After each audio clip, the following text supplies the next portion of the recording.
ਜਿਹੜੇ ਲੋਕਾਂ ਨੂੰ ਅੱਜ ਕੱਲ੍ਹ ਬੁਖਾਰ ਹੋ ਰਿਹਾ ਹੈ, ਜੀ ਜੀ ਬੁਖਾਰ ਹੋ ਰਿਹਾ ਬਹੁਤ ਸ਼ਦੀਦ ਨਾਲ ਹੋ ਰਿਹਾ ਹੈ, ਇਹਦੇ ਬਾਰੇ ਥੋੜੀ ਜਿਹੀ ਰੋਸ਼ਨੀ ਪਾਓ ਜ਼ਰਾ। ਉਹ ਅਵਾਮੋ ਨਾਸ ਜਿਹੜੀ ਹੈ ਅੱਲਾ ਦੇ ਬੰਦੇ ਕੋ ਫਾਇਦਾ ਲੈ ਸਕਣ ਤੁਹਾਡੇ ਕੋਲ ਇਸ ਤੁਹਾਡੇ ਪ੍ਰੋਗਰਾਮ ਦੇ ਵਿੱਚ। सब तो पहली बात है कि दरूदो सलाम मुहम्मद वाले मुहम्मद ते कोई भी दुनिया ते बीमारी है उदी शिफा कुरान है और हदीस है। सब तो पहला तो मैं ये कोशिश करांगा तुहानू समझाने दी भी जदों भी नमाज पढ़ो सजदा लंबा करो। सजदा लंबा करन दे नाल इंसान दे अंदरों कई दुख जिहड़े ने परेशानियां रूहानी जिस्मानी कटियां जांदियां ने। अगर मौसम के लिहाज के नाल बहुत ज़्यादा बहार हो जाता है या बच्चों को खंघ नज़ला ज़ुकाम है, इसका बहुत ही अच्छा एक फार्मूला है। सब तो पहला तो अपने मिजाज में देख लवो। लेकिन अगर तुसी वीडियो देख रहे जे उलमा इकराम नहीं या खास करके हकीम नहीं, तो मैं ये भी आसान तरीका दसांगा कि तुसी अपना मिजाज किवें चेक कर सकते जे। सब तो पहला अपनी ज़बान की फोटो खिंच लवो, शीशे 'च वेख लवो या तस्वीर खिंच के वेख लवो। अगर तो तुहाडी ज़बान बिल्कुल सरद है, बिल्कुल ही यानी कि सफ़ेद है, नाल कटाक और मयून बनते हैं और साइडां ते लालगी आ रही है, तो मिजाज तुहाडा ठंडा है, इस बंदे ने कावा जदों भी पीना है दालचीनी लौंग और अजवैन का पीना है और सुबह शाम पीना में। इंशाअल्लाह मालिक दी रहमत नाल मौसमी बुखार वास्ते भी कमाल दा रिजल्ट है।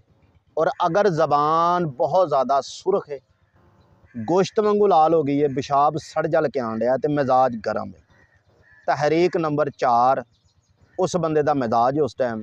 उहदे वास्ते बहुत कमाल दा एक कावा है, सब्ज़ इलाची सफ़ेद जीरे का कावा 3 टाइम पीवे वो बंदा। इंशाअल्लाह मालिक दी रहमत नाल ये जिहड़ा पिछले मिजाज की बात की, इहदे च गुरदे कमज़ोर हो जाते हैं, पेशाब बार बार आना शुरू हो जाता है। लौंग दालचीनी का कावा उन्होंने कंट्रोल भी कर लेगा और मौसमी बहार अल्लाह की रहमत नाल 1 या 2 घंटे च पसीना बंदा लवे पी के खत्म हो जाएगा। तीसरे मिजाज वाल आ जाने, वो वे गर्म तर खुश्क या एक होर मिजाज में मिक्स हो जाता है, जिन्होंने हसाबी कहा जाता है। ऐसे बंदे ने जदों भी कावा पीना है 3 चीज़ों का पीना है, तो कमाल करके पीना है। कमाल साडी हिकमत लैंगवेज कहा जाता है कि चंगी तरह रिन के पीना है। वो चीज़ां किहड़ियां ने? बाथू लैना खुश्क, बिल्कुल खुश्क होवे, आम पंसार तो मिल जाता है। पुराना गुड़ लेना और खास करके छिज्जी खार होंदी है, ये अलकली होंदी है। पहले ज़माने च ना कपड़े भी धोंदे ने और कई कपड़े धोने वाले साबन दे विच भी इस्तेमाल होंदी है, लेकिन इसदा नुकसान नहीं है, मेदे वास्ते होंदी है। 1 चम्मच छिज्जी खार, गुड़ जिहड़ा होवे 3 चम्मच, आधा किलो पानी दे विच पा लवो, बाथू जिहड़ा है 1 चम्मच, चंगी तरह रिन लो। जदों एक प्याली रवे, इस मिजाज वाला जिहदियां 4 तकरीरां मिक्स हो जाण, मिजाज डबल हो जाए, और 2 टाइम पीवे, इंशाअल्लाह 3 दिनों च मिजाज भी एक हो जाएगा। और अल्लाह की रहमत नाल अगर उन्होंने बुखार है, खंघ है, नज़ला वे या साह बहुत मुश्किल आंदा वे, इंशाअल्लाह वो भी ठीक हो जाएगा।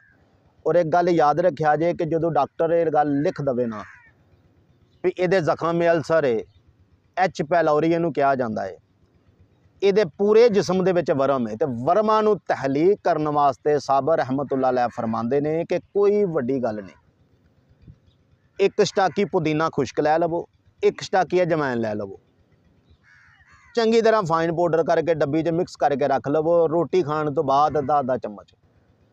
सब तो पहली बात यह वे कि इनू लाची दे अर्क नाल इस्तेमाल करना है, वर्मा वास्ते कमाल दी चीज़ है, दिमाग के अंदर रसोली तक तहलील कर देंदी है इंशाअल्लाह। इस तरह दरूद जारी रखिया जे, अलहमदुलिल्लाह नमाज कायम कराया जे और व्हाट्सएप वास्ते खसूसी दुआ कराया जे और कमेंट च मुहब्बत का इजहार लाजमी करके दसिया जे व्हाट्सएप नूं। और खास करके जिन्हां मावां दे पुत्र बाहर ने उन्हां वास्ते खसूसी दुआ, जिहड़े बे औलाद है उन्हां वास्ते दुआ, और जिन्हां ते बहुत ज़्यादा परेशानियां ने अल्लाह पाक अपने फजल दे सदके उन्हां ते रहमत अता फरमाए।